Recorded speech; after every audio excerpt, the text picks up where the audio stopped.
السلام علیکم لسنرز، میں ہوں آپ کی ہوسٹ نیلم، اور نیلم آپ کو اپنے چینل میں ویلکم کرتی ہے۔ شروع کرتے ہیں آج کی ویڈیو اللہ کا نام لے کر، جو انتہائی عالی رتبہ اور بہت جلیل القدر ہے۔ لسنرز، یہ سٹوری ہمارے ساتھ شیئر کی ہے وقاص احمد نے، جو کہ مانچسٹر UK سے تعلق رکھتے ہیں۔ وہ بتاتے ہیں کہ یہ سٹوری ان کی ایک فرینڈ کی ہے جس کا نیم بدر ہے۔ بدر سندھ کے شہر ٹھٹھہ کے رہائشی ہیں، اور وہ چاہتے تھے کہ سندھ میں غربت کا خاتمہ اور وہاں پہ بھی لوگ تعلیم حاصل کر سکیں۔ انہوں نے کافی کوشش کی کہ سندھ میں ٹھٹھہ میں تعلیم کو فروغ دیا جائے، لیکن ابھی وہ اس کام میں ناکام تھے۔ اچانک سے ان کا ایک لکی نمبر نکلا جس سے ان کو بہت اچھی جاب ملی، اور اس جاب کے ملنے کے ساتھ ان کو ہیلپرز بھی ملے جو کہ سائنٹسٹ تھے۔ اب وہ لوگ بڑے خوب وہاں پہ تعلیم کو فروغ بھی دے رہے تھے اور لوگوں کو پڑھا بھی رہے تھے۔ اچانک وہ لوگ اکٹھے بیٹھے ہوئے تھے کہ ان کے ہیڈ آفس سے ان کو کال آئی کہ آپ لوگوں کو مونٹینز والی سائڈ پہ جانا ہوگا اور وہاں پہ کوئی کام ہے۔ اب بدر کے ساتھ کچھ ہیلپرز تھے جو کہ سائنٹسٹ تھے، ان کو بھی بدر کے ساتھ بھیج دیا گیا۔ بدر بتاتے ہیں کہ راستہ کافی خطرناک تھا، بہت زیادہ جنگل تھا، اور جنگل میں ہمیں بہت زیادہ خوف بھی آ رہا تھا، لیکن جیسے ہی ہم پہاڑیوں والی سائڈ پہ گئے، وہاں پہ درخت کم ہو گئے، اور ہم لوگوں نے سکون اختیار کیا کہ شکر ہے کہ درخت کم ہو گئے ہیں اور اب پہاڑ پہ ہمیں جانا ہوگا۔ اب ہم نے پہاڑوں پہ جا کے خیمہ لگا لیا۔ ہم نے 2 خیمے لگائے۔ ایک خیمے میں ہم لوگوں کے ساتھ 2 گارڈ تھے، وہ ایک خیمے میں تھے، اور باقی ہم لوگ اور سائنٹسٹ اور ہم سب فرینڈس تھے، ہم لوگ ایک خیمے میں تھے۔ اچانک سے رات کو میرے ایک دوست کی آنکھ کھلی۔ وہ بتاتے ہیں کہ ان کو باہر اونچے سانس لینے کی آوازیں آ رہی تھیں۔ وہ سانس لینے کا جو سٹائل تھا وہ کسی انسان کا نہیں تھا، معلوم ہوتا تھا کہ جیسے کوئی جانور ہے۔ اب انہوں نے اپنے ایک دوست کو بھی جگایا، ان کے دوست نے بھی یہ آواز سنی، اور ساتھ انہوں نے بدر کو بھی جگایا۔ ان سب نے یہ آوازیں سنی۔ آخر کار انہوں نے اللہ کا نام لیا، اور باہر جا کر انہوں نے اپنے گارڈز کو جگایا اور ان کو بتایا۔ ادھر ادھر دیکھنے کے بعد ان کو کوئی بھی چیز معلوم نہیں ہوئی۔ اگلے دن صبح یہ لوگ اپنے روٹین کے کام میں مصروف ہو گئے، تو ان کو یوں لگا جیسے ان کے پیچھے کوئی چل رہا ہے۔ 2 لوگ تھوڑے سے ان سے ہٹ کے کام کر رہے تھے، ان کو باقاعدہ کسی چیز نے آوازیں لگائیں۔ وہ لوگ کافی حیران ہوئے۔ جب آوازیں زیادہ شروع ہو گئیں اور قدموں کی بھی آوازیں آنے لگیں، تو وہ دونوں لوگ واپس آئے کیمپ میں، اور انہوں نے کہا کہ کیا تم لوگ ہمیں آوازیں لگا رہے تھے؟ جس پہ ان سب نے کہا ہم تو اپنے کاموں میں مصروف تھے، ہمیں نہیں پتا کہ یہ کس کا کام ہے۔ خیر، ہم لوگوں کو اندازہ ہو چکا تھا کہ ادھر کوئی چیز ضرور موجود ہے جو کہ ٹھیک نہیں ہے۔ ہم لوگوں نے اپنا کام کرنا تھا۔ یہ کام 1 ہفتے پہ مشتمل تھا۔ ابھی 2 دن ہی ہوئے تھے کہ تیسرے دن ان کو محسوس ہوا کہ جیسے پہاڑیوں کے نیچے ایک جنگل ہے، ادھر کوئی لڑ رہا ہے۔ ابھی انہوں نے اپنے گارڈز کو آواز لگائی، اور انہوں نے لائٹس وغیرہ آن کی، اور انہوں نے پہاڑ سے نیچے جنگل کی طرف انہوں نے وہ لائٹس کی، تو کیا دیکھتے ہیں کہ 2 جانور آپس میں لڑ رہے ہیں۔ ایک جانور جس کے ساتھ لڑائی ہو رہی ہے وہ تو نہیں نظر آ رہا، لیکن جو دوسرا ہے وہ اس کو ہم نے بہت اچھے طریقے سے دیکھا۔ وہ ایک عجیب و غریب چیز تھی جس کے بہت لمبے لمبے دانت تھے، اور اس کی آنکھوں سے انگارے نکل رہے تھے۔ اس کے بال بھی بہت زیادہ بڑے تھے، اس کے منہ سے خون نکل رہا تھا۔ جس جانور کو وہ کھا رہی تھی اس کا خون اس کے منہ کو لگا ہوا تھا۔ اچانک سے اس کی نظر ہم پہ پڑ گئی۔ ہم نے جب اس کو دیکھا تو وہ بہت زیادہ وحشت ناک اور خوفناک چیز تھی۔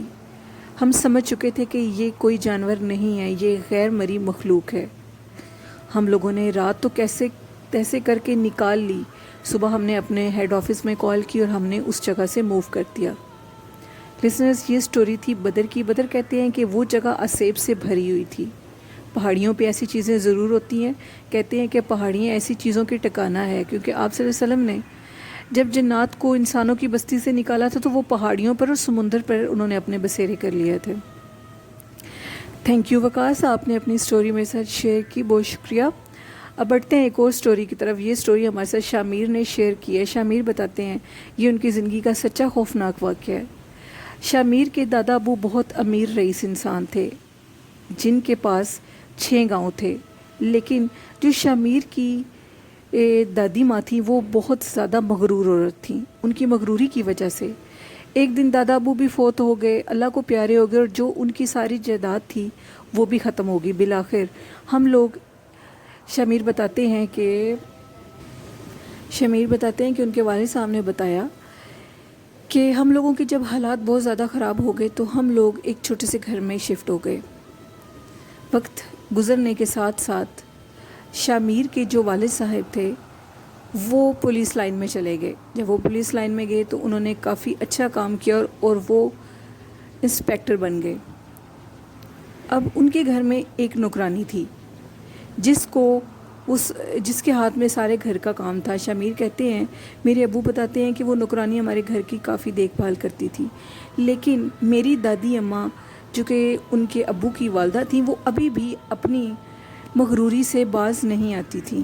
وہ بہت مغرور عورت تھیں، چلتے پھرتے اس نوکرانی کو کسی نہ کسی بات پہ مارتی تھیں۔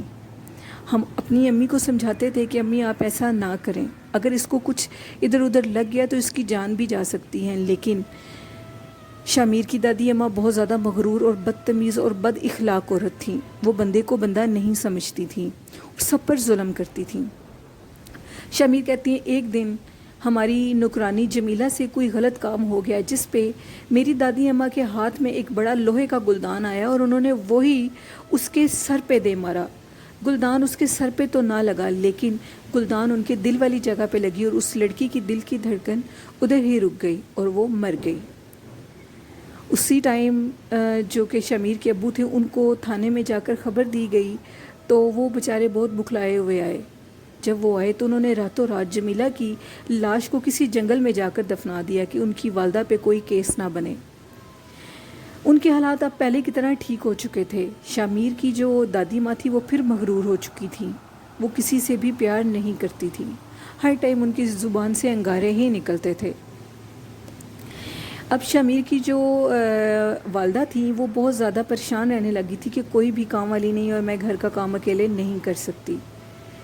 اب جو شامیر کے والد صاحب تھے انہوں نے اپنے تھانے میں جا کر کچھ لوگوں سے کہا کہ اگر کر سکتے ہو تو میرے لیے کسی نوکرانی کا ارینج کر لو۔ ایک دن ایک چھوٹی سی عمر کی ان کو ایک نوکرانی ملی اور وہ خود بھی چاہتی تھی کہ وہ کسی کے گھر میں کام کر سکے، وہ اس نوکرانی کو اپنے گھر لے آئے۔ وہ نوکرانی بہت اچھا کام کرنے لگی تھی۔ شامیر بتاتے کہ وہ گھر میں بڑے مزے کے کھانے بناتی تھی اور سارے گھر کو سنبھالتی تھی۔ ایک دن میری دادی اماں کو ماش کی دال پسند تھی تو میری دادی اماں نے ماش کی دال بنوائی۔ جب انہوں نے ماش کی دال کھانے کے لیے اپنے پلیٹ میں سالن ڈالا تو ان کو وہ ماش کی دال چھوٹی چھوٹی سفید مکڑیوں کی طرح نظر آئی۔ انہوں نے چیخیں مارنی شروع کر دی، جبکہ باقی لوگ کھانا کھا رہے تھے اور وہ کہہ رہے تھے کہ آپ کو کیا ہو گیا ہے، کھانا تو بہت مزے کا ہے، ایسا نہیں ہو سکتا کہ یہ مکڑی ہیں۔ جب انہوں نے دیکھا تو ان کی پلیٹ میں صرف اور صرف ماش کی دال تھی، وہاں پہ مکڑیاں نہیں تھیں۔ شامیر کہتے ہیں کہ دادی اماں کو وہ مکڑیوں کی ہی صورت میں نظر آ رہی تھی۔ ہم نے کہا کہ شاید دادی اماں کا وہم ہے، وہ ہر ٹائم غصے میں رہتی ہیں، اب وہ اس نوکرانی پہ بھی غصہ کرنا چاہتی ہیں۔ کچھ دن کے بعد شامیر کہتے ہیں کہ میرے والد صاحب کی کہیں دعوت تھی، سارے فیملی والے، امی اور ابو اور میرے جو بڑے بھائی تھے وہ لوگ دعوت پہ گئے ہوئے تھے۔ دادی ماں گھر پہ اکیلی تھی اور وہ جو نوکرانی تھی جس کا نام شگن تھا وہ بھی گھر پہ تھی۔ دادی اماں نے کہا کہ میرے لیے آلو گوشت کا سالن بناؤ، میں وہ کھانا چاہتی ہوں۔ اب آلو گوشت کا سالن کھانے کے لیے جب دادی اماں نے ٹیبل پہ اپنی پلیٹ میں دوبارہ سالن ڈالا تو ان کی پلیٹ میں مینڈک تھے۔ وہ بہت زیادہ ڈر گئی اور اتنا چیخی کہ وہ بے ہوش ہو گئی۔ نوکرانی نے جلدی سے، وہ بتاتے ہیں کہ جب ابو کو کال کی تو ابو لوگ گھر آ گئے۔ ان کی دادی اماں اسٹل بے ہوش تھی، ان کو ہوش نہیں آ رہی تھی، ان کی نبض چل رہی تھی۔ اتنے میں میرے ابو نے کسی عامل کو کال کی، انہوں نے بتایا کہ آپ کے گھر میں ایک چڑیل ہے جس نے آپ کی دادی اماں کا یہ حال کیا ہے، میں ابھی عمل کرتا ہوں، وہ جو بھی چیز ہے وہ سامنے آ جائے گی۔ جیسے ہی عامل صاحب نے عمل کرنا شروع کیا تو جو شگن ماسی تھی وہ کچن میں کھنچتی ہوئی عامل صاحب کی طرف آ گئی۔